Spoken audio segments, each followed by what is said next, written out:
नमस्कार, सादर जय जिनेन्द्र सभी को। मैं हूं स्मिता और आप सबों का स्वागत है आज के एपिसोड नंबर 185 जैन टॉक्स में। हमें बताते हुए बहुत खुशी हो रही है कि आज हमारे साथ मैसूर से doctor Abhijit Alagodar ji, I hope I have pronounce it correctly, जुड़े हुए हैं और जो आज का हमारा अध्याय स्वाध्याय कराने वाले हैं। And it's I would rather say that's a great honor and privilege to first of all introduce him to you all. He's a renowned educator and a scholar. So I would definitely hand it over very soon to him. But before that, I will take 2 minutes to introduce him properly to all of us. So Mr. Dr. Abhijit Alagodar ji comes with an impressive academic profile and experience. He has made significant contributions in the field of Jain and Prakrit language.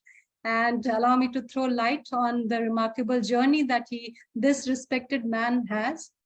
So मैं वर्तमान में मैसूर में हमारे जो आज के speaker हैं वो प्रतिष्ठित हैं, जो मैसूर के जेनोलॉजी और प्राकृत डिपार्टमेंट में एक फैकल्टी के रूप में कार्यरत हैं।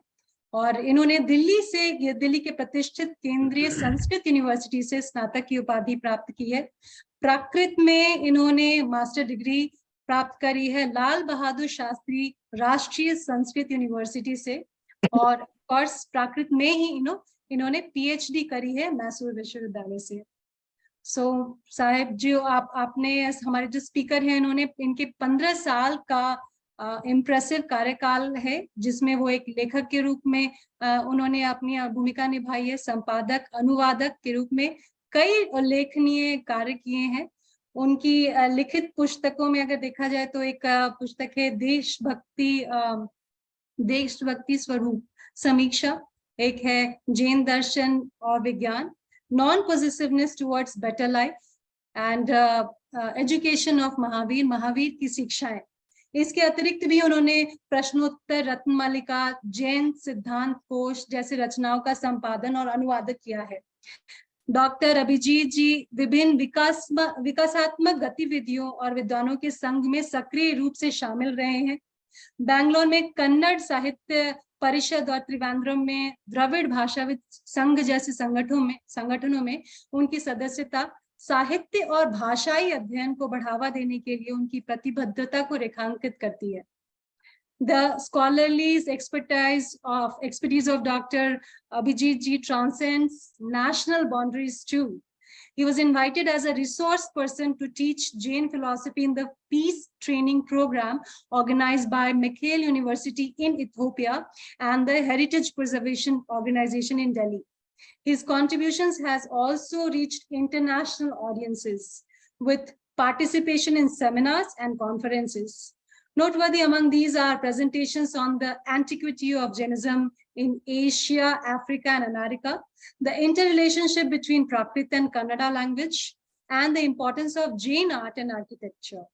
अंत में मैं डॉक्टर अभिजीत के dedicated research और his extensive publication record and his involvement in the scholarly activities that exemplifies his commitment to the advancement of the knowledge of his field.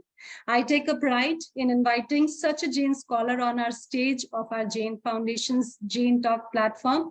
Abhijit sir ji, आपका बहुत बहुत स्वागत है हमारे Jain Talk platform पे, and welcome, and please take over and हमारा अध्याय करवाइए।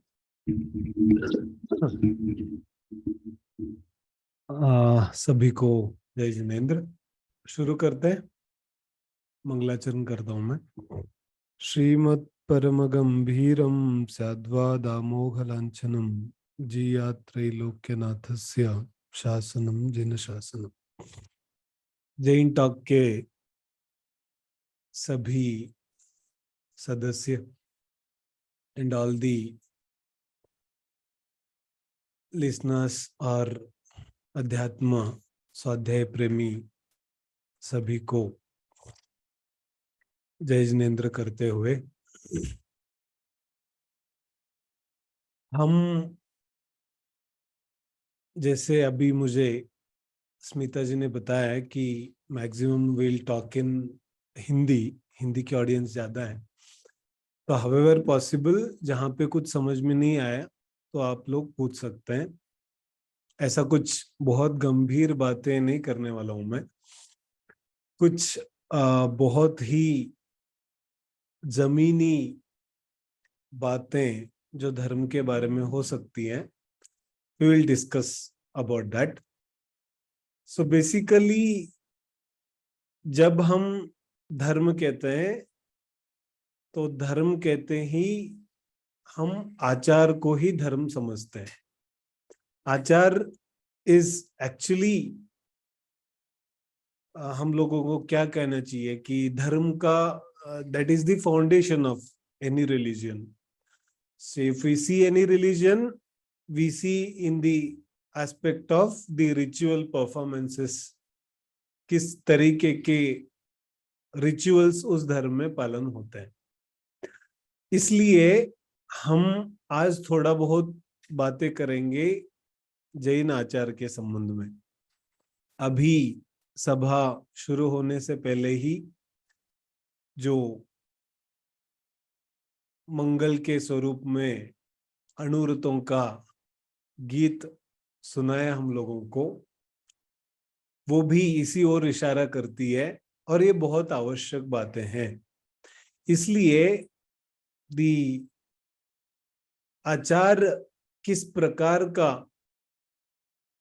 हमें संदेश देता है और आचार हमारे जीवन से क्यों अभी दूर होता जा रहा है, इस संबंध में हम लोग थोड़ा विचार करेंगे। हमारा सबसे ज्यादा फोकस दो विषयों पर रहेगा। एक तो कि जो धर्म है और हमारा लौकिक जीवन है, there is a large gap and this gap is day by day ये जो अंतर है जीवन और अध्यात्म का, ये बहुत बड़ा होता जा रहा है। I mean to say we totally been separating no, हम लोग पूरी तरह से धर्म से अलग होते जा रहे हैं। हम लोग धर्म को ऐसे समझते हैं जैसा वो मंदिर में रहता है और हमारा जीवन अलग है। एक विषय तो इस पर हम लोग विचार करेंगे और दूसरा विषय वास्तव में जो आचार है, जो रिचुअल्स है, उनसे हमारा लगाव क्यों नहीं है। इन दो विषयों पर मुख्य रूप से हम बात करेंगे। तो सबसे पहली तो ये बात है कि जो धर्म है उस धर्म का माध्यम होता है आचार। तो पूरे विश्व में बहुत सारे धर्म दर्शन बहुत है और सारे ही धर्मों में अधिकतर ये समस्या है कि हम आचार को ही धर्म समझ लेते हैं। आचार is totally different, it is a medium. वो एक साधन है किसके लिए? धर्म को प्राप्त करने के लिए। आचरण, जैसे ही हम आचरण बोलते हैं तो हमें दो चीजें दिखाई देती हैं। एक तो व्रत उपवास दिखाई देते हैं आचरण कहते हैं, और दूसरा दिखता है कुछ बड़ा सा व्रत सल्लेखना इत्यादि ले लिया, ऐसा कुछ दिखता है। लेकिन जैन आचार सिर्फ इतना नहीं है। व्रत उपवास तक तो हम बाद में जाएंगे। अभी अपन को इतना विचार करनी है कि व्यावहारिक जीवन और आध्यात्मिक जीवन ये दोनों अलग अलग नहीं हो सकते हैं। हम लोगों ने अलग करके रखा है। तो जैन आचार शास्त्र क्या कहते हैं? वो कहते हैं व्यवहार में अध्यात्म नहीं है तो जीवन कैसे होगा। हम लोगों को सभी को ये संदेह रहता है, धर्म में रहते हुए भी, मंदिर जाते हुए भी, कुछ भी करते हुए धार्मिक क्रियाएं, हमें लगता है कि ये कुछ अलग कर रहा हूं मैं मेरे अपने जीवन से। जीवन का अंग नहीं बना पाते हम लोग। तो आचार शास्त्र कहते हैं हमारे व्यवहार में अध्यात्म नहीं है तो हमारा जीवन कैसे होगा। अध्यात्म या धर्म जीवन का एक भाग नहीं है, ये संपूर्ण जीवन है। तो संपूर्ण जीवन कहते ही हमको ऐसा लगता है इसका मतलब हमें दीक्षा लेना पड़ेगा, घर बार छोड़ के जाना पड़ेगा। और इसी विषय को हम आज मुख्य रूप से चर्चा करेंगे कि जैन धर्म के आचार शास्त्र और विशेष रूप से श्रावक श्राविकाओं के लिए ऐसा कुछ नहीं कहते हैं। जिस हालत में हम लोग अभी हैं उसी हालत में रहते हुए धार्मिक जीवन जिया जा सकता है। अध्यात्म जीवन यदि व्यवहार में अध्यात्म नहीं है तो जीवन कैसे होगा, और दूसरा अध्यात्म जीवन यदि व्यवहार में नहीं उतर रहा तो फिर जीवन कैसे होगा। तो दोनों तरीके से ऐसा अपने को स्पष्ट रूप से दिखाई देता है कि जीवन एक पाखंड बन करके रह जाता है। हम लोग जिन आचारों का पालन करते हैं वो आचार पालन करते हुए हमें बहुत सुख नहीं होता। We always follow all the rituals only because it is being told by the acharyas or by the तीर्थंकरास और by the scriptures of Jainism. हमें सुख नहीं देते हो। आचार शास्त्र कहते हैं हमारे जीवन में हम कुछ भी करते हो, कोई भी क्रिया, when we wake up in the morning and lastly when we go to bed, तो उठने के बाद सोने तक जो भी हम क्रिया करते हैं उन सभी क्रियाओं में धर्म होना चाहिए। आचार शास्त्र ये कहता है आपको जो करना है करो ना, लेकिन धर्म पूर्वक। और धर्म पूर्वक माने धर्म का अर्थ क्या, धर्म पूर्वक का अर्थ क्या, धर्म का मूल बात क्या होता है, धर्म किसको कहते हैं। धर्म का मूल अर्थ होता है जीवन। जीवन किस प्रकार का। देखो आज हम लोगों को सबसे बड़ी समस्या ये है कि हम चाह कर भी धार्मिक जीवन नहीं जी पाते। क्यों नहीं जी पाते। तो हम लोग बहुत प्रकार के बहाना, एक्सक्यूजेस देते हैं। तो आचार शास्त्र ये कहते हैं कि आपको पालन नहीं करना, जीवन ही ऐसा हो जाना चाहिए। तो ऐसा कैसे होगा। तो आचार शास्त्रों के पास बहुत इस संबंध में कहना है, लेकिन ये कहने से पहले हम लोग दो चीजों को साफ साफ देखते हैं। एक तो है धर्म और एक है संस्कृति, एक है आचार और एक है संस्कृति। संस्कृति कल्चर, तो संस्कार, संस्कृति या कल्चर जो कुछ भी अपन लोग कहते हैं वो अलग है, और आचार या धर्म वो अलग है। ये दोनों अलग अलग चीजें हैं। Nowadays what is happening, we don't know the difference between the culture and the rituals of a religion or the religion itself, क्योंकि कल्चर दूसरी जगह से निकलता है और संस्कृति दूसरी जगह से निकलती है, और जो धर्म है या आचार है वो दूसरी तरह से निकलती है। जो जैन आचार शास्त्र है वो धर्म से निकली है, और जो हमारी संस्कृति है वो हमारे भोग वृत्ति से निकली हुई है। जैसे we consume a lot of materials, और हमारा जीवन ही भोगमय हो चुका है। तो आचार शास्त्र ये कहते हैं आपको कोई भी रिचुअल फॉलो ही क्यों करना है। तो हम लोग कहते हैं कि पुण्य मिलता है, हम लोग कहते हैं कि इससे स्वर्ग मिलता है, हम लोग कह सकते हैं कि इससे जीवन शुद्ध होता है, हम लोग कह सकते हैं यही सब तो है। या फिर अभी अच्छे हैं, बाद में भी अच्छे भोग मिलेंगे, इसलिए जैसे दान वगैरह करते हैं तो क्यों करते हैं, क्योंकि अब तो है, आगे भी मिलना चाहिए, इसलिए दान करते हैं।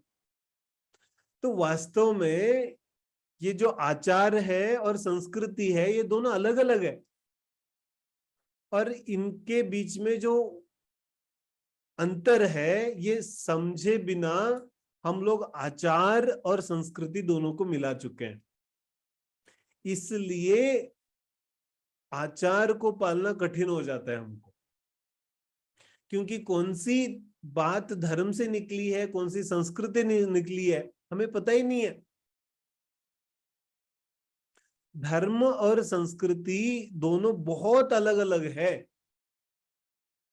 ऐसा समझना चाहिए जैसे एक तरीके से संस्कृति माने व्यवहार की बात, जैसे कैसा खाओ, कैसा पहनो, कहाँ जाओ, कहाँ नहीं जाओ, कब उठो, कब सो, ये सब होता है संस्कृति। तो ये जो संस्कृति है, द कल्चर व्हाट वी से, ये कहां से उत्पन्न होना चाहिए थी, कहां से उत्पन्न होनी चाहिए थी, ये उत्पन्न होनी चाहिए थी आचार से, धर्म से। तो पूरे विश्व में जितने भी धर्म हैं उसमें जैन आचार शास्त्र ही ऐसे शास्त्र हैं जो अपने को एक एक क्रियाओं के बारे में बताते हैं कि कैसा आचरण होना चाहिए, मतलब संस्कृति कैसी होनी चाहिए। नहीं तो जो संस्कृति आती है वो कहां से आती है, वो आती है हमारे कंजम्पशन माइंड से। हम लोग कुछ भी करते हैं तो किस लिए करते हैं, हम कुछ भी करते हैं ताकि हमें बहुत सुख मिल जाए, सुख समझते हैं ना, हैप्पीनेस। तो धर्म के केंद्र में, धर्म के बीचों बीच वहां पर क्या है, वहां पर है बिल्कुल भी शून्यता। जैसे आप समझो हम किसी धार्मिक क्रियाएं करते हैं, देखो आप लोगों को लग रहा होगा मैं क्या बात कर रहा हूं, इसको बहुत अच्छी तरीके से समझते हैं अपन कि एक तो बॉडी एक्टिविटी है which we all know very well. So we are not going to talk about the bodily activities, we are talking about the mental condition, मानसिकता हमारी क्या होनी चाहिए। आचार शास्त्र मानसिकता के बारे में क्या कहते हैं, तो वो कहते हैं हमें विचार तो करना चाहिए कि जब हम कोई भी काम करते हैं तो क्यों करते हैं, बहुत बेसिक लेवल पर। जैसे किसी को भी कोई काम करना है, may be if it is a business और may be having a job in any MNC or wherever or whatever, if we are doing any particular work, we must ask why I am doing it. तो हमें उत्तर मिलता है कि हमें कुछ materials चाहिए। In the same way the religious rituals हम लोग क्यों करते हैं, तो हमें उत्तर क्या मिलता है, उत्तर मिलता है कि जीवन में ये कमी है इसलिए करना चाहिए, और इसी रूप से हम अपना रिचुअल्स भी बना चुके हैं। आश्चर्य तब होता है जब आज के रिचुअल्स जितने भी हैं वो धर्म के विरुद्ध बनते जा रहे हैं। आचार्य शास्त्र कुछ कहते हैं और हमारे रिचुअल्स कुछ और कहते हैं, दोनों अलग अलग है। ऐसा क्यों हो रहा है, क्योंकि दो चीजें हैं ना, एक तो है संस्कृति और हम संस्कृति को कहते हैं धर्म। संस्कृति धर्म नहीं होती है, संस्कृति आती है हमारे कंजम्पशन माइंड से। जैसे क्या पहनना चाहिए, तो समझो मैंने एक कुर्ता पहनी, तो हम क्या कहेंगे, संस्कृति है। तो कुर्ता संस्कृति तो हो सकती है, लेकिन कुर्ता रिचुअल नहीं हो सकता, धर्म नहीं हो सकता, आचार नहीं हो सकता। लेकिन हम आचार बना चुके हैं, इसलिए हम ऐसा अभी डिफरेंस देखेंगे कि धर्म को तय करना चाहिए कि संस्कृति कैसी होनी चाहिए, किस प्रकार की संस्कृति होनी चाहिए। तो सबका आधार क्या होना चाहिए। जैसे अभी हम अणुव्रतों की जो गीत था वो इस बारे में कह रहे हैं ना। आज का सबसे बड़ी समस्या ये है, जो एनवायरमेंटल प्रिजर्वेशन की बात पूरे विश्व में चल रही है, ग्लोबल वार्मिंग की बात पूरे विश्व में चल रही है, या education, whatever the problems we are facing, the human beings are facing at the moment, वो सब इसलिए है क्योंकि हम संस्कृति और धर्म को मिला चुके हैं। तो संस्कृति और धर्म दोनों अलग अलग है। संस्कृति धर्म का सेवक होना चाहिए, ऐसा समझो। अच्छा, इतनी बात है तो दो बातें हो गई। एक तो है धर्म, दूसरी है संस्कृति, ये दोनों अलग अलग है। और धर्म किसको कहेंगे, धर्म किसको कहेंगे, अध्यात्म धर्म किसको कहेंगे। तो मैं बहुत सिंपल परिभाषा आपको बताता हूं, जो पूरे आगमों का सार है, द समरी कि धर्म क्या है। तो वो कहते हैं मन की शांति। मन की शांति माने, लाइक इफ यू से, हम लोग दिन भर भटकते हैं और 24 घंटा भटकते हैं। भटकते हैं माने शांत कहीं पर नहीं बैठते हैं हम लोग। सुबह उठते हैं तो उठने के बाद समाधान से बैठते हैं क्या, नहीं बैठते हैं। थोड़ा कुछ खाया पिया, फिर लगता है कि वॉकिंग चलते हैं, आधा घंटा वॉकिंग कर लिया तो फिर लगता है कुछ और करते हैं।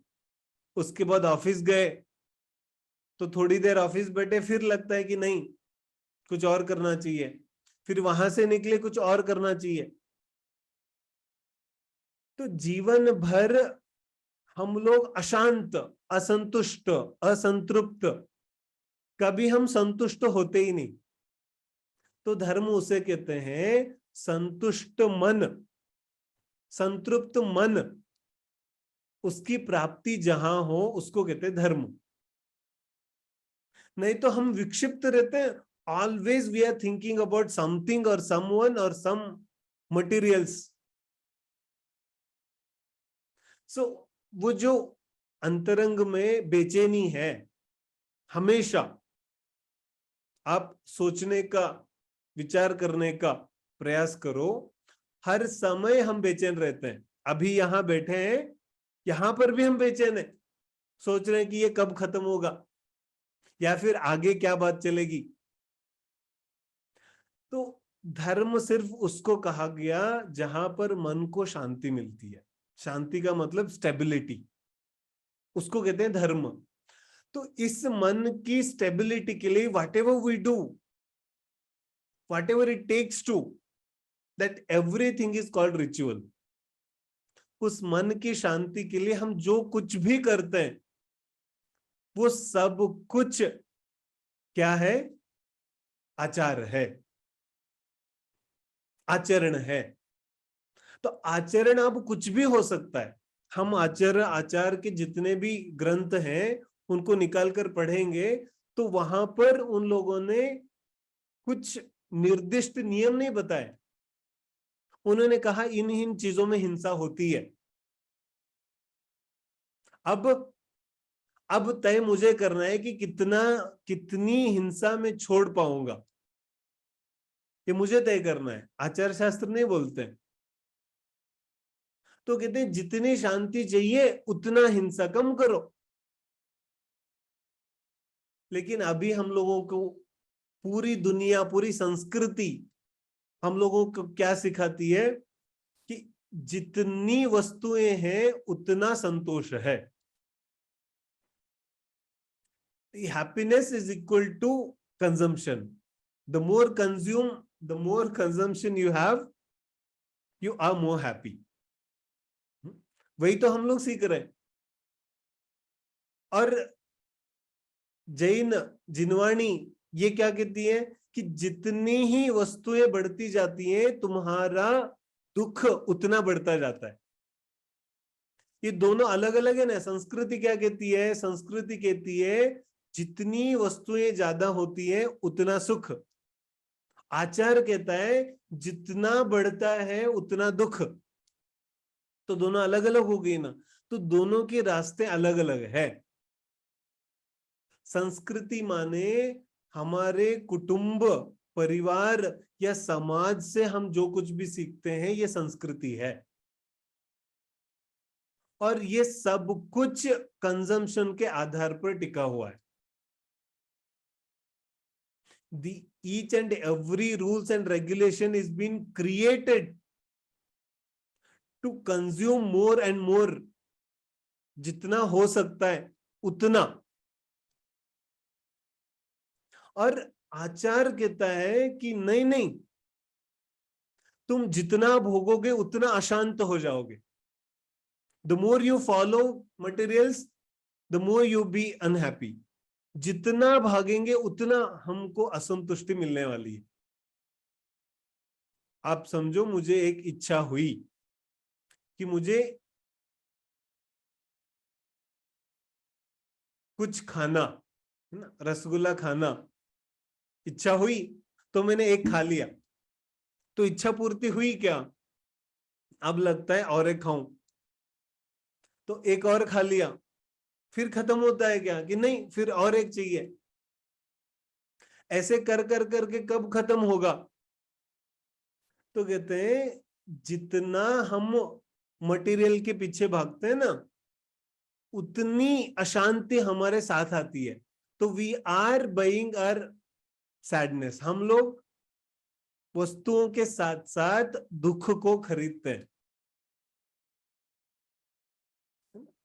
हम क्या करते हैं?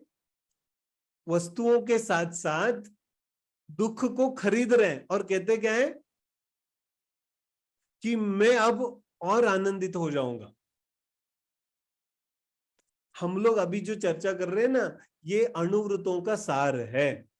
ये पूरे जिनवाणी के आचार का सार है में जो अभी हम चर्चा कर रहे हैं. तो एक जगह एक सूत्र आया. वो सूत्र कहता है हम लोग जीवन भर या दिन भर जो भी काम करते हैं उस काम में कभी भी शांत होते हैं क्या? एक समय के लिए भी शांत होते हैं क्या? शांति नहीं होते. तो कि जो काम हम अभी करते हैं ना उसी काम को धर्म दृष्टि से करना है. तो कैसे करेंगे? धर्म की सबसे बड़ी दृष्टि कहती है भोगने की दृष्टि से कुछ मत करो. क्या कहती है? कुछ भी करो but do not do only because you want to consume it. तो सब अच्छा होगा. जो कुछ भी करेंगे अच्छा होगा. अदरवाइज हम क्या कहेंगे? आज के लोग, आज के युवा सब धर्म से दूर जा रहे हैं. दूर क्यों जा रहे? क्योंकि जिसको हम धर्म कहते हैं अभी वो धर्म है ही नहीं. तो धर्म क्या है? धर्म मूल केंद्र जगह में रखो आत्म शांति. तब सारे बातें आएंगी. क्योंकि पूरे विश्व में जैन आचारों में इतनी वैज्ञानिक बातें हमको मिलती हैं कि हम सोच नहीं सकते. मैं सभी बातों की तो चर्चा नहीं कर पाऊंगा. जितनी बातें मुझे अभी ख्याल में आ रही है उतनी बातें मैं अभी कर रहा हूं. जैसे आप सोचो अहिंसा. तो अहिंसा का जिस रूप से वर्णन जिनागम में मिलता है वो आपको कहीं देखने में नहीं मिलेगा. और ये बहुत वैज्ञानिक, साइंटिफिक बहुत है. और इसको जानेंगे तो बिल्कुल ये हमारा जीवन को एनलाइटन कर सकता है. कैसे कर सकता है? जैसे हम कुछ भी काम करते हैं तो किस प्रकार से करते हैं? भोगने की दृष्टि से, कि ये करूंगा तो ये मिल जाएगा, ये करूंगा तो ये मिल जाएगा, ये कुछ करूंगा तो ये मिल जाएगा। अहिंसा का सिद्धांत कहता है जब कुछ मिलने वाला है बदले में तो वो हिंसा है। बदले में कुछ यदि मिल रहा है तो वो हिंसा है। क्यों हिंसा है? क्योंकि उस वजह से तुम अशांत बैठोगे, शांत नहीं होगे। तो हम क्या करते हैं, अहिंसा का थोड़ा मूल डेफिनेशन देखते हैं। व्हाट इज अहिंसा? तो एक जगह आचार्य कहते हैं कि आप सब कुछ छोड़ दो, bodily activities or the words you are uttering, and concentrate on the feelings. जो हमारे भावनाएं हैं उन पर केंद्रित रहो।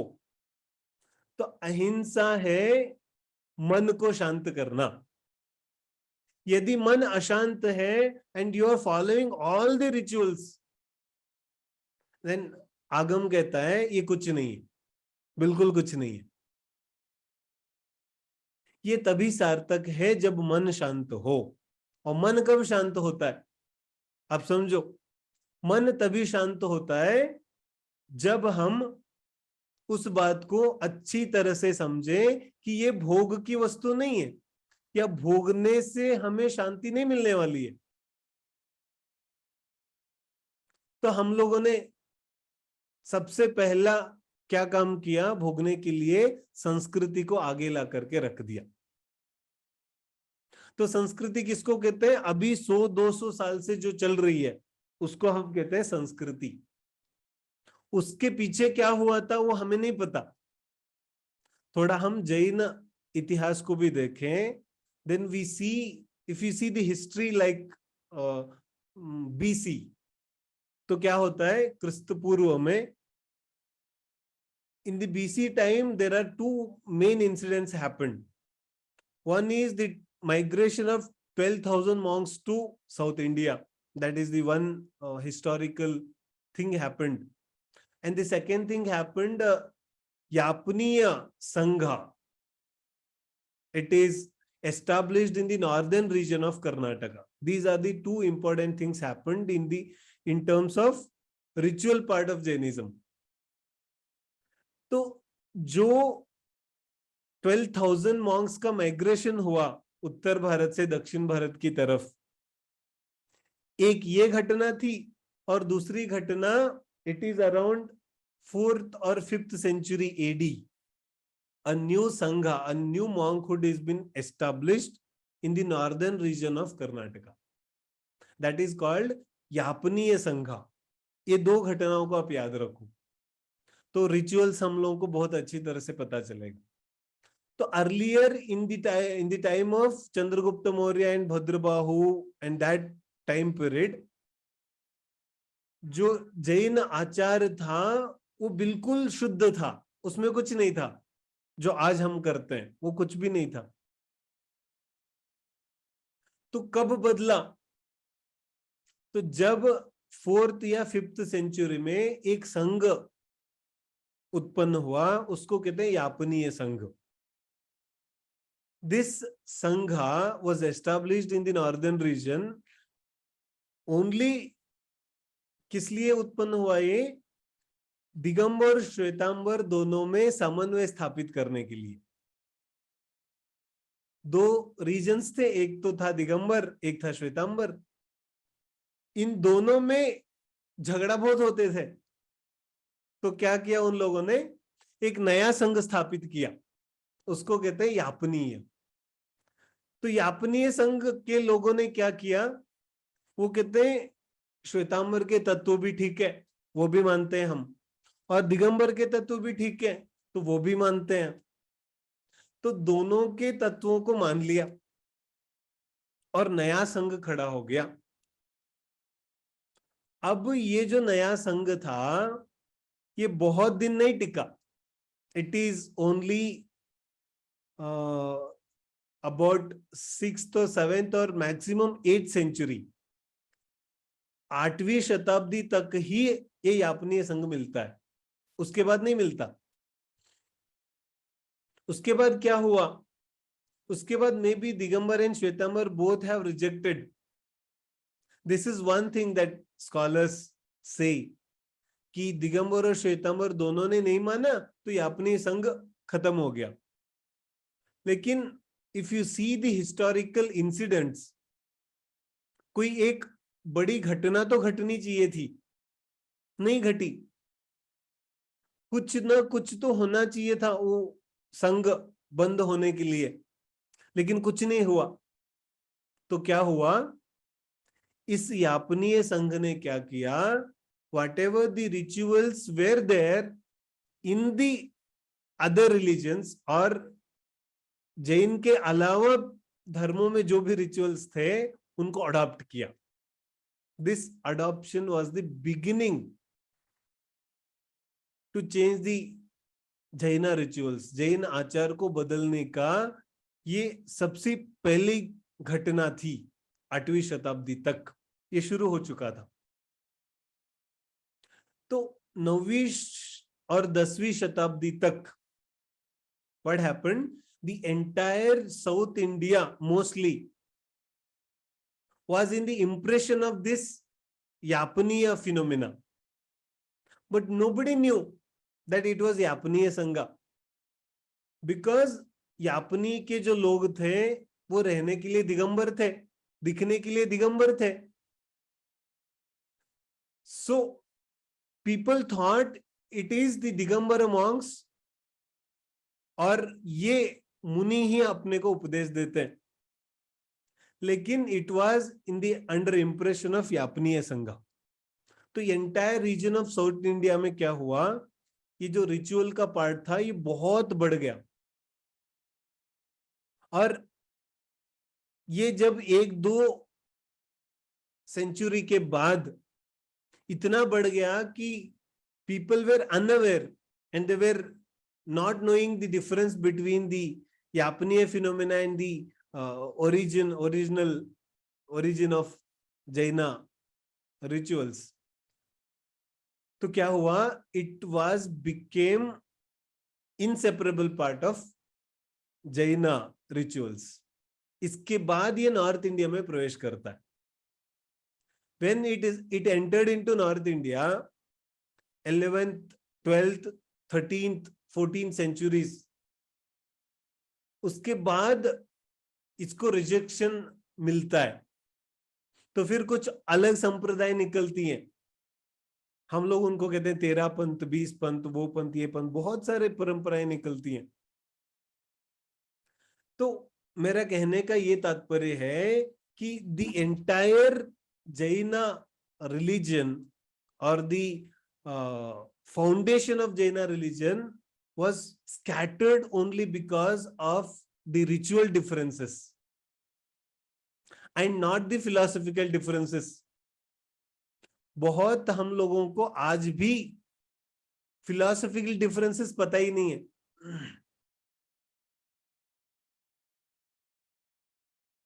और आचार को देखेंगे तो चाहे दिगंबर हो, चाहे श्वेतांबर हो, या और भी जो संप्रदाय है, all are saying the same thing. एक ही वस्तु है, वो क्या है, मन की शांति। तुम उद्विग्न हो, कहीं पर एक सेकंड भी शांति से नहीं बैठ सकते। हमेशा तुम्हारे दिमाग में कुछ ना कुछ चलता रहता है। All the time you been thinking of the materials। और तो कंजम्पशन के अलावा हमारा चित्त और कुछ विचार नहीं करता। और उसका जो मेन रीजन है वो क्या है कि हमको कंजम्पशन के मूल सिद्धांत के बारे में ही नहीं पता। वो मूल सिद्धांत कहता है कि ये मन कभी भोग कर शांत नहीं होने वाला। तो कैसे शांत होगा, मन की शांति होती है ज्ञान में, ज्ञान में। जिसको कहते हैं हम बोध, सम्यक ज्ञान। सम्यक ज्ञान या बोध या जो भी उसको और भी हम लोग नाम, विवेक, जो भी हम कह सकते हैं, वो है जीवन का आधार। चाहे श्रावक हो या मुनि साधु हो, कुछ भी हो, कोई भी हो, आधार है ज्ञान का, आधार है सम्यक ज्ञान का। तो सम्यक ज्ञान का आधार ऐसा होता है कि उसमें हर समय सावधानता, हर समय प्रमाद रहित अवस्था, चिंतन, विचार, इसके लिए प्रवेश है। तो जितने अधिक हम चिंतन में होंगे उतना शांत हो सकते हैं, और जितना हम भोग की तरफ जाते हैं उतना अशांत हो सकते हैं। तो जो चिंतन चलना चाहिए वो चिंतन इस प्रकार से चलना चाहिए कि जीवन क्या है, देह क्या है, शरीर क्या है, मैं कौन हूं, जीवन का मूल ध्येय क्या है, वास्तव में जीवन में आनंद कहां पर है। इन विचारों का चिंतन निरंतर चलना चाहिए, तभी थोड़ा बहुत अध्यात्म जीवन में आ सकता है। नहीं तो सिर्फ आचार में ही बैठ सकते हैं हम। और इसलिए मैं कह रहा हूं, जैन आचार is not about bodily activities. Body activities are the representatives of the जो ज्ञान प्राप्त हुआ है, जो जीवन प्राप्त हुआ है, उस जीवन का प्रतिनिधि वो बॉडी एक्टिविटीज है। इट इज नॉट आचार। आचार बहुत डीप विषय है, वो मन की शांति है। तो अहिंसा आदि जो 5 अणुव्रत है, या आगे भी जो 11 व्रत आते हैं, शिक्षा व्रत इत्यादि आते हैं, वो सभी जो व्रत हैं उनका आधार ही ये है। और यदि ऐसा नहीं है तो हमें उनको पालन करने का दिखावा करना पड़ेगा। यदि उपवास भी करते हैं तो बहुत कष्ट होता है, वी फील टू डिफिकल्ट। आजकल के तो बच्चे या युवा उपवास करना बहुत कठिन लगता है, या उपवास एक ही चीज नहीं, और भी मंदिर जाना भी कठिन लगता है। और जाना ही पड़े तो we do only because our elders say, और समाज कहता है करना पड़ता है, इसलिए दिखावा शुरू हो जाएगा, प्रदर्शन शुरू हो जाएगा। वास्तव में नहीं कर पाते हैं। क्यों?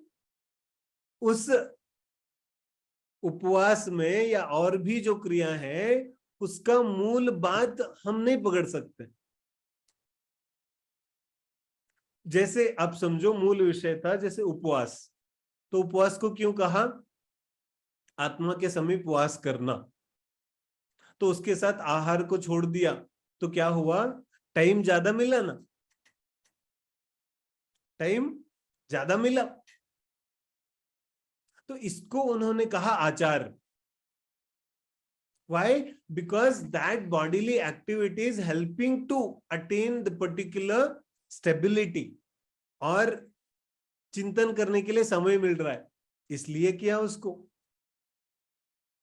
इसी तरह से हिंसा से मन बहुत अशांत रहता है, हम सबको पता है। जितना मन हिंसक होता है जीवन में उतना दुख ज्यादा होता है। Otherwise we can think we have all the materials, all facilities, everything, ये सब कुछ हमारे साथ है।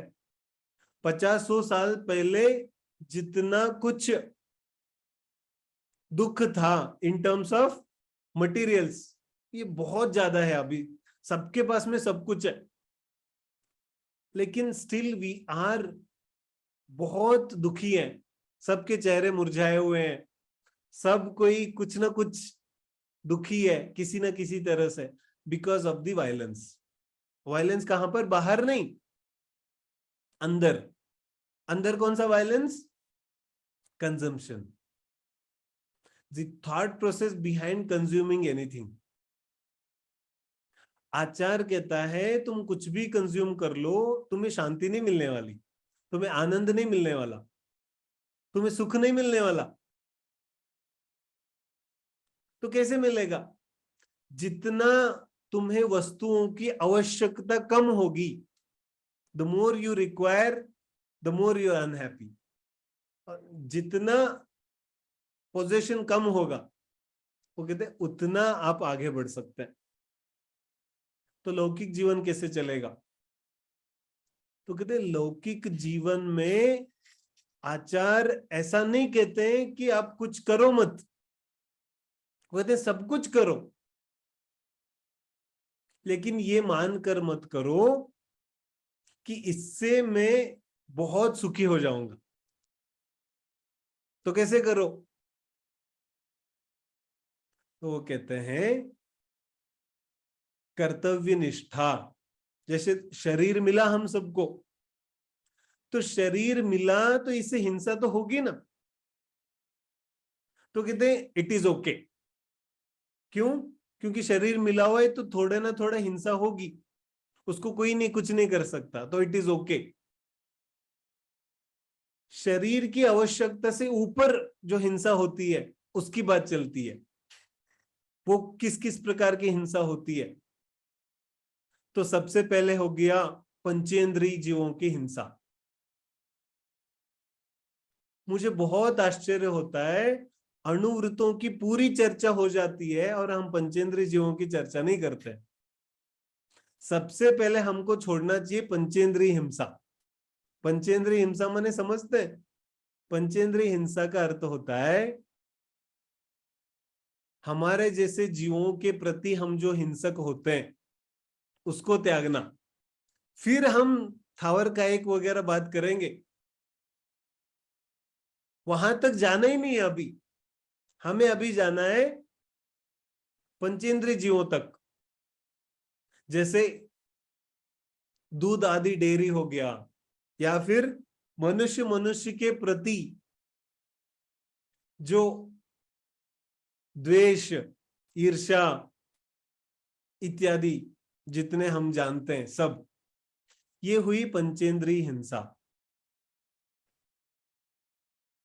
हमारे घर से लेकर के हमारा पूरा समाज और पूरा देश और पूरा विश्व, सब कुछ किस पर खड़ा हुआ है? सब कुछ खड़ा हुआ है हमारी पाश्विक वृत्ति। पाश्विक वृत्ति माने समझते? पशु, पशु को क्या चाहिए? पशु को चाहिए टू कंज्यूम समथिंग। पशु को जितना कंज्यूम के लिए मिलता है वो उतना हैप्पी है। ऐसे whether it is our relationships, whether it is our family, whether it is our religious life, spiritual life, जो भी है उन सब का आधार अभी बन चुका है कंजम्पशन। और यदि उस भोग की पूर्ति नहीं होती है तो सब टूट जाता है, संबंध टूट जाते हैं। संबंध, रिलेशनशिप्स क्यों टूटते हैं? बिकॉज वो स्वार्थ पूर्ति नहीं होती है तो हम तोड़ देते हैं। मंदिर जाते थे, बंद कर दिया, क्यों? क्योंकि जो मिलना चाहिए था वो नहीं मिला, तो छोड़ दिया, कहीं दूसरे मंदिर जाने लग गए।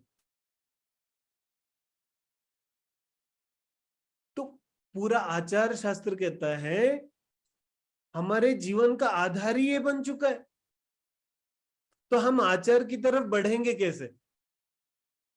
आचार को कैसे पालन करना, क्या करना, ये सब बातें नहीं कर रहा हूं मैं, वो अलग मैटर है और उसकी चर्चा होती भी बहुत है।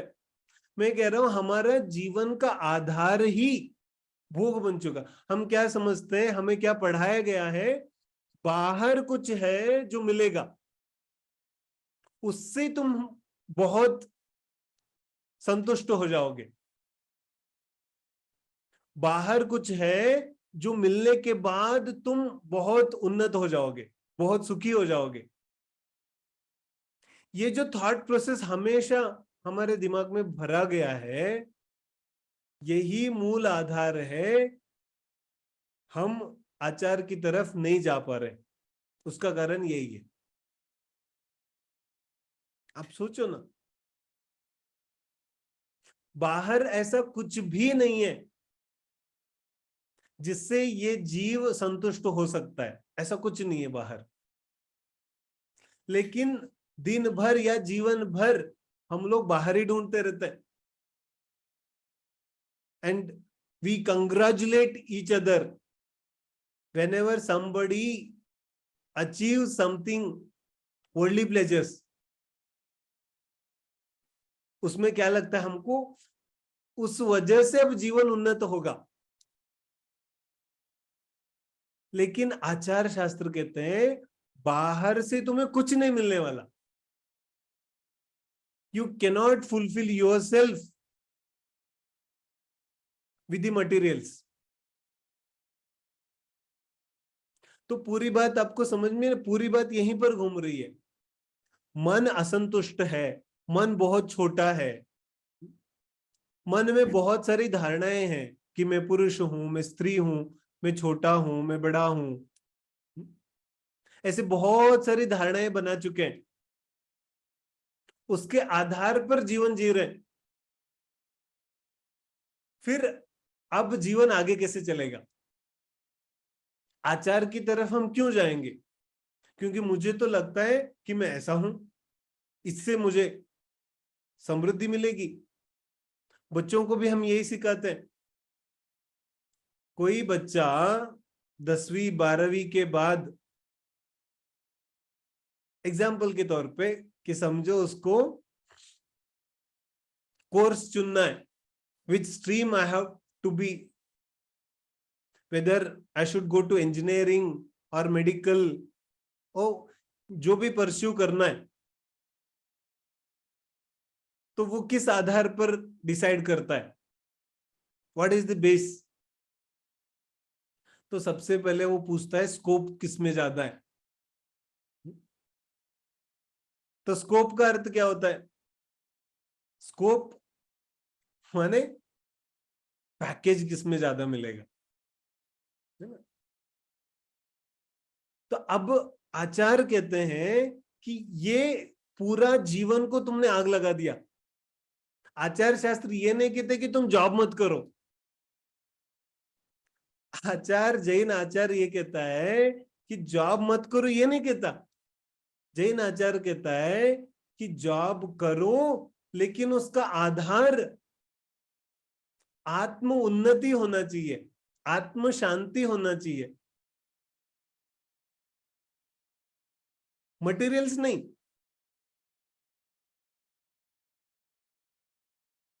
काम जीवन को उन्नत बनाता है, वस्तु नहीं। ये चीज हमें जब समझ में आती है, ऑटोमेटिकली कोई व्रत लिए बिना, कोई व्रत पालन किए बिना ही हमारे जीवन में बहुत सारा आचार आ जाता है। विदाउट कोई सोचना भी नहीं पड़ता, अपने आप जीवन में आचार आ सकता है। हम लोग जा जाकर के आचार पालन करना चाहते हैं, व्रत लेना चाहते हैं, नहीं।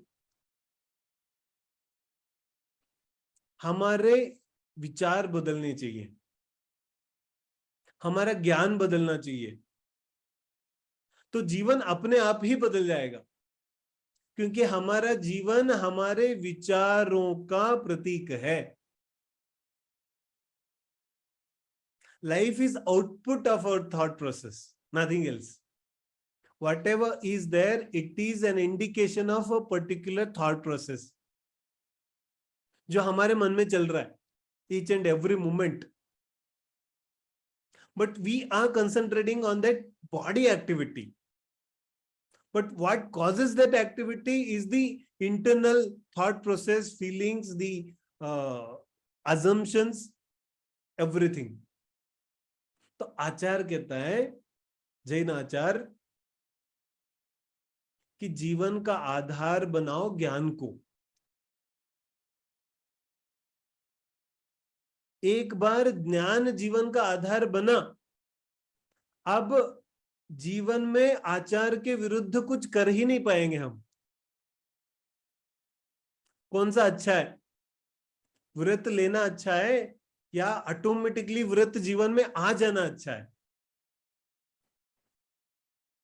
आचार का मूल स्वर यह है कि जीवन का आधार जब ज्ञान दर्शन बन जाता है, बाहर सुख ढूंढना बंद हो जाता है, बाहर को देख करके प्रभावित हो जाना कम हो जाता है, ऑटोमेटिकली यू आर फॉलोइंग आचार रिचुअल्स। तो जितना भी, जो कुछ भी ग्रंथों के आधार पर मैं समझ पाया हूं, उस सब ग्रंथों का सार यह है कि हमें धर्म के नाम पर कहीं दुनिया छोड़ करके जाने की जरूरत नहीं है, हमें सब कुछ छोड़ करके बैठने की जरूरत नहीं है। तो जरूरत क्या है? जीवन को उन्नत बनाने का, जीवन को उन्नति देने का, या ऐसा कहे कि जीवन में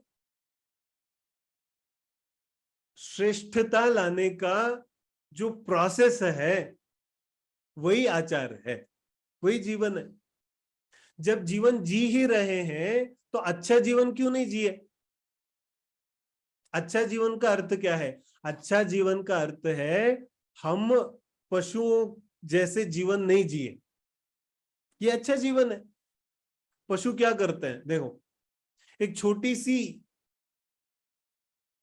क्या कहते हैं, बर्ड से लेकर के बड़ा सा बड़ा हाथी तक, सब पशु क्या करते हैं?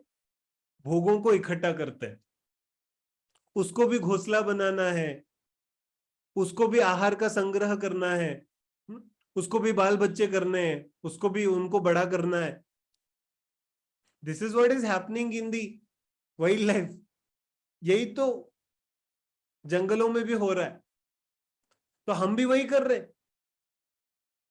घर बांधना और आहार इत्यादि की व्यवस्था करना, बाल बच्चे, उनको बड़ा कर लिया, हो गया ना जीवन, पूरा हो गया जीवन। इसको कहते हैं पशुवत जीवन। ये मेरे शब्द नहीं है, इसलिए आप कोई किसी को बुरा लगा तो कृपया कोई बुरा नहीं माने। ये ग्रंथों के शब्द हैं, मेरे नहीं है, आचार्यों के शब्द है। ये पशु जीवन है। तो जीवन का आधार ये भोग नहीं होना चाहिए। इसमें क्या है? किसी के पास थोड़े भोग है, किसी के पास ज्यादा है, किसी के पास सबसे ज्यादा है। तो भक्तामर स्तोत्र का पहला पद्य है ना, भक्तामर प्रणत मौलि मणि प्रभाणाम, तो उसमें क्या कहते हैं?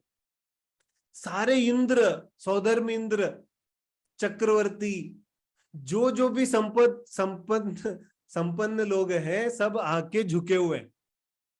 क्यों? कि जीवन का बड़प्पन इसमें है नहीं ना।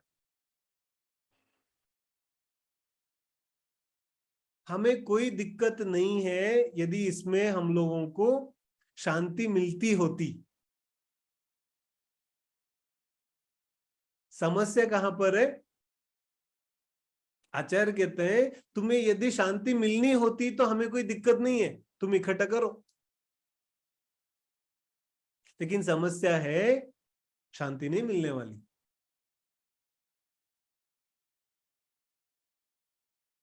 तो फिर जीवन का केंद्र होना चाहिए ज्ञान। इस ज्ञान के आधार से जिएंगे तो अपने आप ये आचार, ये जीवन का रूखापन, सुखापन, खालीपन, ये सब दूर हो जाने वाला है।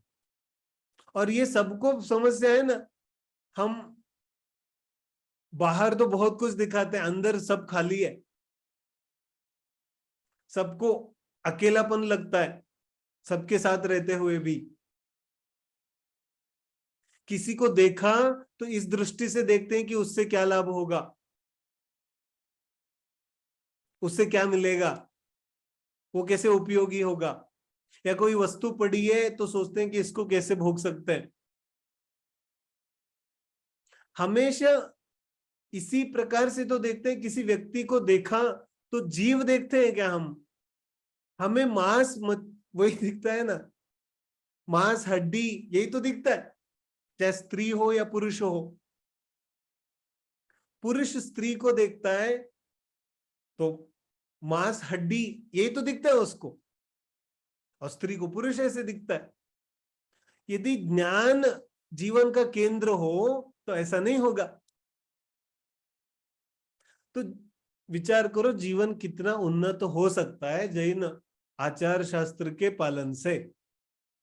जी चले, हाँ हाँ हम बिल्कुल। थोड़ा बहुत चर्चा कर चुके हैं, यदि जी कुछ अभिजीत प्रश्न जी। है तो ले सकते हैं। जी जी हाँ, thank you so much Abhijeet sir. बहुत डेफिनेटली बहुत ही मूविंग था, इंटरनली मूविंग। ये रहा आज का हमारा सेशन, जैन आचार के जो अभ्यास हैं जिससे हम हमारा आध्यात्मिक और व्यक्तिगत विकास कैसे करें और इसमें कैसे जैन आचार का योगदान मिलता है, इस पे जो आपने चर्चा करी। बहुत ही सूक्ष्म विषयों पे आपने you know you you kind of, उसको कहते हैं कुरेदना, आपने कुरेदा है हमें अंदर से। सो जैसे, और बहुत ही रिलेटेबल मैनर में आपने हमें समझाया है। और जो चैलेंजेस की जो आपने बात कही जिसकी वजह से हम ये जैन आचार का पालन नहीं कर पाते हैं, वो उस चैलेंजेस के बारे में अगर थोड़ा बात करें तो ये जो मटेरियलिस्टिक लाइफस्टाइल बताया आपने, जो रीजन बन जाता है, या फास्ट पेस्ड लाइफस्टाइल, या इन्फ्लुएंस ऑफ कंज्यूमरिज्म जो बेसिस है, तो ये सारे तो हमारे सोशल प्रेशर और एक्सपेक्टेशंस की वजह से आते हैं। और मनुष्य एक सामाजिक प्राणी है। तो how do we deal with this peer pressure, societal judgments, and desire to fit in, to create or somewhere and be normal or stay normal? इस पे कैसे हम लोग आपका क्या इस पे रहेगा? वही कहते हैं ना, ये जो जिस प्रकार का सोशल इम्प्रेशन है, या जो भी जिस तरीके का कंज्यूमरिज्म आज है, ये हमको बहुत बड़ा दिखता है, लेकिन it is been problem from centuries. Consumerism का प्रॉब्लम आज से नहीं है। तो इसका उत्तर आचार्यों ने ही दिया, क्योंकि जितने इतिहास में झगड़े हुए हैं, जो कुछ विवाद हुआ, युद्ध हुआ, सब इसी वजह से हुआ। आज थोड़ी समस्या अलग है। आज सोशल मीडिया है, वो एक सबसे बड़ी प्रॉब्लम है। Yes. लेकिन उत्तर एक ही है। उत्तर क्या है? हमें बहुत अच्छी तरह से आत्म केंद्रित होना पड़ेगा। प्रॉब्लम क्या है? केंद्र में सबसे center problem is we feel lonely. हम अकेलापन महसूस करते हैं, हम खाली महसूस करते हैं। We want appreciation from the outward people. क्यों? क्योंकि हम अंदर से बिल्कुल खाली है। धर्म कहता है अपने आप को जानना पड़ेगा। अंदर से खाली है तो बाहर से लाके कुछ भरना पड़ेगा ना अभी, नहीं तो पूरा कैसे होगा? जब फिलॉसफी की शुरुआत हुई थी, जैसे जो लोग कहते हैं, जो हिस्ट्री है, तो क्या होता था, लोगों को नेचुरल प्रोसेसेस के बारे में पता नहीं था। बारिश कैसे होती है, सूरज कैसे उगता है, धूप कैसे आती है, फल कैसे उगते हैं, कुछ नहीं पता था। तो people started creating stories behind. Why? Because otherwise they can not live only, they must have any, वो आंसर गलत हो सकता है लेकिन उत्तर तो चाहिए, otherwise we can not live. तो ऐसे ही हम लोगों ने क्या किया है, अंदर तो बिल्कुल खाली है, सेल्फ प्राइड या जिस पर मैं भरोसा करके बैठ सकता हूं, द सेंटर पॉइंट, दी आत्मा जिसको धर्म ने कहा, वो तो पता नहीं, उसकी तो खबर नहीं, जहां पर हम रह सकते हैं। तो फिर हम लोग क्या करते हैं, बाहर ढूंढने चले जाते हैं। देन वी स्टार्ट बेगिंग, किसी को बोलते हैं थोड़ा प्रशंसा दे दो, किसी को बोलते हैं थोड़ा धन दे दो। तो ये हम लोग डायरेक्ट थोड़ी मांगते हैं, हम लोग क्या करते हैं, अच्छा कपड़ा पहना, and I expect from other people to, तो समझ रहे हो ना मैं क्या कह रहा हूं। तो हम लोग प्रशंसा चाहते हैं, मैं कुछ काम किया तो हम चाहते हैं कि कोई प्रशंसा करे। हम लोग बहुत बड़े बड़े कार्यक्रम करते हैं, तो क्यों करते हैं, ताकि दूसरे को इंप्रेस कर सके, to impress someone. This all is only happening because हम केंद्र में नहीं है। जीवन तभी इन सब से अलग होगा जब हम केंद्र में बैठेंगे। जीव हूं ना मैं जीव हूं, ये तो भूल चुके हैं हम सब लोग। 24 आवर्स में एक बार भी हमें ख्याल में भी आता है कि मैं जीव हूं, I am a being. Apart from bodily activity, देह भाव के अलावा मैं जीव हूं, ये कभी ख्याल में ही नहीं आता। तो यदि किसी को आचार की तरफ लाना भी है तो आचार सिखा करके लाना ये संभव ही नहीं है, और यही चीज हम लोग करते हैं। युवाओं को भी लाना है तो पहले उनको आचार सिखाओ, नहीं नहीं आचार नहीं सिखाना उनको, उनको मूल बात सिखानी है। आचार तो वो खुद पाल लेंगे। जब उनको समझ में आएगा कि मैं भी जीव हूं और दूसरा भी जीव है, उस जीव का दुख सुख उसको अनुभव में आ जाएगा, तो वो पालन तो अपने आप ही करने वाला है, उसे नहीं सिखाना अपने। हमें मूल बात सिखानी है, केंद्र बात, द सेंटर पॉइंट इज जीव हूं। तो जीव में सबसे इंपॉर्टेंट क्या है, सबसे इंपॉर्टेंट है ज्ञान। जीव में क्या इंपॉर्टेंट है, ज्ञान। ज्ञान नहीं है तो जीव नहीं है। उस ज्ञान पर भरोसा करना, वहां पर बैठना, वहां पर स्टेबल हो जाना, तब बाहर जो दिख रहा है ना वो कुछ इंप्रेस नहीं करेगा, बिकॉज उससे मेरा कुछ बिगड़ भी नहीं रहा, सुधर भी नहीं रहा। ब्रह्मचारी रायचंद्र जी हुए ना, तो उन्होंने एक स्तुति, एक भजन लिखा, अमूल्य तत्व, क्या कहते हैं उसको, अमूल्य तत्व विचार ऐसा लिखा। तो उसमें एक पद्य आता है, लक्ष्मी बढ़ी अधिकार भी, पर बढ़ गया क्या बोलिए। इट मीन्स सब बढ़ गया ना, तो मुझ में क्या बढ़ गया। सोशल मीडिया में 1000 लोगों ने लाइक किया मेरे इमेज को, तो मुझ में क्या बढ़ गया, और डिसलाइक किया तो मुझ में क्या घट गया, हुआ तो कुछ नहीं ना। तो दिस इज दी, क्या कहते हैं, स्वप्न लोक we are all living in, we है ना वर्चुअल रियलिटी। तो एक तो है सोशल मीडिया जो रियलिटी नहीं है, और जो वास्तव में जिसको हम रियलिटी कहते हैं ना, वो भी रियलिटी नहीं है हमारी, वो भी हमारा भ्रम ही है। कुछ इसमें वास्तविकता नहीं है, सब भ्रम है। कुछ घटा नहीं, कुछ बढ़ा नहीं। न जीवन में संतोष आया, न आनंद आया, न सुख आया, न शांति आई, न जीवन उन्नत बना। जानवरों जैसे हम बस क्या कहते हैं, बॉडी को देखते रहते हैं या मटेरियल को देखते रहते हैं। तो इसी वजह से ये होता है। Ji ji ji, thank you so much, it was really nice explanation. एक और प्रश्न है हमारे पास, वो दिलीप जी का, मैं आपको आमंत्रित करती हूँ, अपना प्रश्न पूछिए दिलीप जी। प्रणाम। आपने जो बोला है कि ज्ञान केंद्र में रखने का है, वो इंफॉर्मेशन तो पक्की हो जाती है, पर वो आचार में और कहाँ होता है कि ज्ञान केंद्र में वो पक्का है कि जीव से ही हमें मतलब है, पर ज्ञान केंद्र में है और उसके लिए क्या करना चाहिए? क्या करना चाहिए? हाँ, करना कुछ नहीं है, जो कर रहे हैं ना उसको छोड़ना है। करना कुछ भी नहीं है, हम बहुत करते हैं। तो पर छोड़ देंगे तो भी क्या होगा? ज्ञान कैसे आ जाएगा केंद्र में?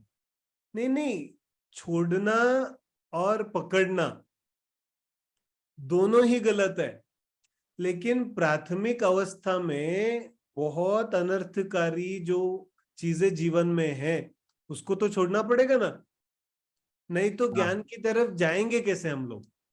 जो ज्ञान के विरोधी चीजें हैं हमारे जीवन में, अब ज्ञान के विरोधी कहने से फिर हमारा दिमाग कहाँ चलेगा? कुछ बाहरी वस्तुओं पे। बाहरी वस्तु नहीं, ज्ञान का विरोधी है हमारा चिंतन, हमारे विचार। ये विचार जो अपने आप को बाहर के वस्तुओं से सुखी मानते हैं, ऐसे जो विचार है वो उसका विरोधी है। तो बाहर उन का विचार विचारों को से तो, नहीं नहीं बाहर के पदार्थ से तो हम 100% मानते हैं कि उससे सुख नहीं मिलेगा। नहीं नहीं नहीं, हम कहते हैं, हम हाँ कहते हैं ना, पैसा तो हाथ का मैल है। हाँ, पर सब उसका लोग ऐसे ही क्या कहते डिफरेंस हैं, होता है कि जो कहते हैं और कहाँ मानते नहीं है ना। जाते हैं? कहना अलग बात है, मानना अलग बात है। नहीं, मानने के लिए क्या है? मानने के लिए तो ज्ञान है। जितना ज्ञान में रहेंगे उतने जल्दी मानना शुरू कर देंगे। ज्ञान से अलग होकर के देह से कुछ करना चाहेंगे तो फिर करते ही रह जाएंगे, ज्ञान नहीं मिलने वाला। ज्ञान ये है कि जीव न तो ग्रहण कर सकता है न तो छोड़ सकता है। जीव के हिस्से में तो ज्ञान है ना, तो कुछ मिल गया तो अच्छा है ना? कुछ नहीं भी मिला तो भी अच्छा है, मुझे मेरा कुछ नहीं बिगड़ रहा ना। समझो कि बहुत लाभ हुआ व्यापार में, अच्छा है, और लाभ नहीं हुआ तो भी अच्छा है। ये ज्ञान है ना, यही तो ज्ञान है। इसी को तो ज्ञान में रहना कहते हैं। ज्ञान हमेशा जीव को स्थिर रखता है, भटकने नहीं देता। ज्ञान स्थिर है ना, ज्ञान कभी बदलता नहीं, तो वो स्थिर है। स्थिर है तो दुनिया के किसी भी वस्तु से प्रभावित नहीं होता, अप्रभावित रहता है वो। तो यदि प्रभावित हो रहे हैं तो समझना कि ज्ञान नहीं है। तो जितना प्रभावित तो जितना नहीं होते प्रभाव हैं। कम होगा उतना ज्ञान बढ़ेगा, ऐसा। बोलिए। मुझे लगता है सर कि यहाँ पे ये भी है कि ये आंकने की कोशिश कर रहे हैं कि मैं कर रहा हूँ, इसका इफेक्ट मिल रहा है कि नहीं, और हम खुद से ही आंक रहे हैं और वो नहीं सक्षम हो पा रहे हैं। Sometimes when we practice certain things, so we are so much into practice and self judgment that we do not know that if we have progressed or not. So उस वक्त एक थोड़ा गैप लेकर के, and you know you can always take a guidance of somebody that ये मेरा सोच ऐसा था, मैंने इतना ये चीजें की, now I think like that, and every time that certain situations appear, the same similar situations, I now act like this. So इतना ही बता के अगर आप किसी से आधा पूछे कि ये मेरा इस अभी का ये this is my current state, so I am sure you will understand through others point of view that you have somewhere you have made a changes inside you, and ये तो ये बहुत डिफिकल्ट है सेल्फ जजमेंट करके अपने आप को और अपने आप को खुद से आंकना कि मैं प्रोग्रेस किया हूँ कि नहीं कि मैं, that is this my understanding and this is what again the whole thing is like a continuous process जिसको हमने ज्ञान से समझना है और उसको कई चीजों को व्यवहार की बात है, व्यवहार की बात में व्यवहार में हम धर्म कितना और आचरण का कितना, धार्मिक आचरण का कितना पालन करते हैं, वो व्यवहार में कितना करते हैं, इसको आंकते रहना. It's a continuous process. So keeping, thank you so much for asking a wonderful question. एंड डॉक्टर दिलीप अभिजीत जी, हमारा समय हो चुका है, तो यहाँ पे मैं आपको एक बहुत हार्दिक ये देना थैंक्स देना चाहती हूँ फॉर टेकिंग सच अ, आपने जो अपने हमें एक जर्नी के जैसा बताया और सिंपल वर्ड्स में और सिंपल तरीके से आपने हमें बताया कि हम लोग क्या कर रहे हैं और क्या नहीं करना चाहिए और क्या करके भी नहीं करना चाहिए. So this kind of very clear and at the same time practical आपने गाइडलाइंस दी है, जिसमें कि मुझे एक चीज बहुत अच्छा आपने बताया, एक जो मुझे बहुत अच्छा लगा कि किन चीजों पे ध्यान देना चाहिए कि जीवन क्या है ये जानिए, देह क्या है, शरीर क्या है, मैं कौन हूँ, जीवन का मूल ध्येय क्या है और वास्तविक आनंद क्या है और वो कहाँ से आता है, उसका स्रोत क्या है. अगर हम इन चीजों को अगर फॉलो करें तो शायद हम लोग बहुत will get to know more and more deeper into this. So thank you so much for such thought provoking and very moving session. And Jain foundation के जैन टॉक्स के मंच पर आप हमारा आमंत्रण स्वीकार करने के लिए और आने के लिए आपका बहुत बहुत धन्यवाद सर. I am sure we will invite you again for such another different topic and in which you will again enlighten us. So इसी के साथ में आपकी आज्ञा के साथ मैं इस आज के सेशन को यहाँ पे एक छोटे से प्रार्थना के साथ समाप्त करूंगी. Thank you so much. So thank you. जगत के जब सभी जीवों के लिए प्रार्थना. अनु परमाणु शिव बने जाओ, अक्खा विष्णु मंगल थाओ, सर्वे जीवे मोक्षे जाओ, खामे में सव्य जीवे खमंतु में, मित्ति में सव्य भूएसु, वैरन मंजना कीणई, सर्वथा सहो सुखी थाओ, पाप ना को याचरो, राग द्वेष की मुक्त थईने, समता सहो समाचरो. इस छोटे से प्रार्थना के साथ आप सभी का बहुत बहुत धन्यवाद हमारे साथ जुड़ने के लिए. मिलते हैं अगले जैन टॉक्स में. जय जिनेंद्र.